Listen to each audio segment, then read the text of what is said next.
नाशिकच्या इगतपुरी तालुक्यातील दारणा धरणामधनं सध्या पाण्याचा विसर्ग सुरू करण्यात आलेला आहे। इगतपुरी तालुक्यात गेल्या 5 दिवसांपासून पावसाची संततधार सुरू आहे। परिणामी इगतपुरी तालुक्यातील भावरी धरण 100% भरलंय, तर दारणा धरणात 80% पाणीसाठा उपलब्ध झालेला आहे। याच पार्श्वभूमीवर आज सकाळपासून दारणा धरणातून पाण्याचा विसर्ग सुरू करण्यात आलेला आहे।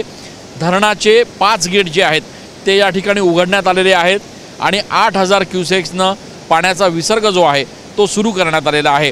अर्थातच दारणाच्या या पाण्याचा उपयोग जो आहे तो मराठवाड्यासाठी देखील केला जाणार आहे आणि त्यामुळे नाशिककरांसह मराठवाड्यामध्ये देखील या एकूणच दृश्यामुळे निश्चितपणे दिलासा मिळेल असं वातावरण आहे।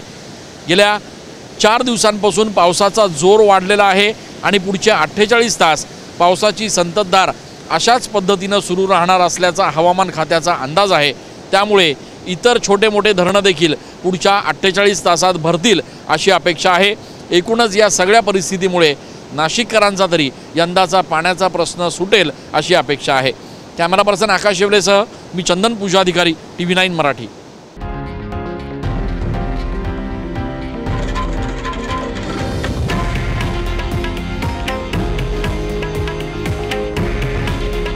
हे आहे देशातील नंबर 1 न्यूज नेटवर्क आणि आपण पाहत आहात TV9 मराठी। काळजी तुमची, हित महाराष्ट्राचं।